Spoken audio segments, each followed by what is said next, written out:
Hello everyone, my name is Heather and I'm the person behind happypuppytruffles. Today I wanted to share with you guys a printable that you can download from my website for free, and it'll kind of make one of the traditional origamis a little more fun.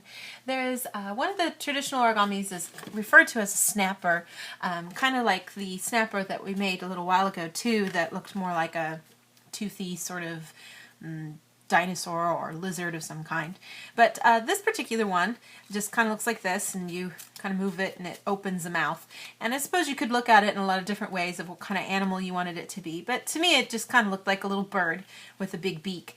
And so I just kind of made up a couple, just some of your standard, like a blue bird and a red bird and then a white bird with a little tongue inside his mouth and some wings. So just a funny kind of little cute origami for you guys to enjoy. And like I said, it's a free download. You can download it and print it and make as many as you like. And it's just a really easy origami and a fun little thing to make. Quick little toy that you can enjoy with your friends.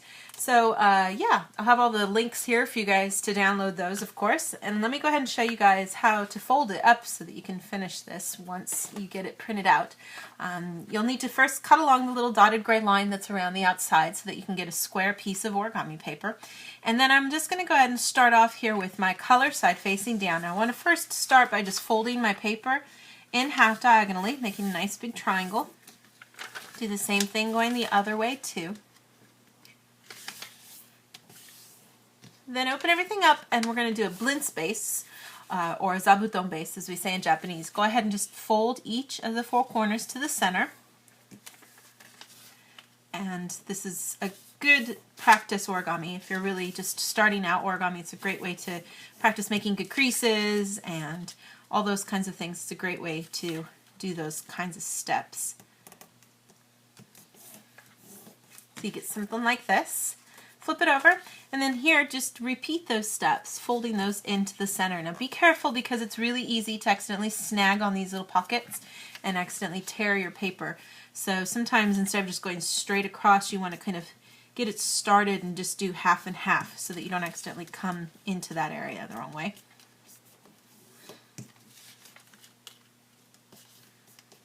And you should wind up with something that looks like this. Flip it over again. Got our tongue down here, and then this top part here is going to be the beak. So the first step is to just fold things in half and push out on this part so that you get the beak extended. That's the part that's going to stick out. Open things up again. We want to make sure we get that crease in the middle too, so make sure you've gotten that part when you're folding things over. And then we also want to just make sure things are going good in the middle too by just folding everything in half for a second. If you do all those steps, things kind of collapse a little better.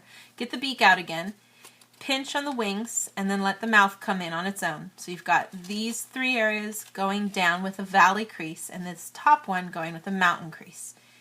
And that should give you your finished little piece. And you want to make sure you get the sides really nice and snug in here so that when you move it, the beak works properly. It's easy to accidentally kind of just do the inside part, and that works fine, but it looks better if you can get the whole thing kind of going together. And you should have a cute little birdie when you're done. And yeah, like I said, there's these three different variations, the little red bird, the blue bird, and the white bird. And you can get those to download free on my website, and I'll have some more fun projects like this to share with you guys in the future. Thanks again always so much for watching, and I'll see you guys next time.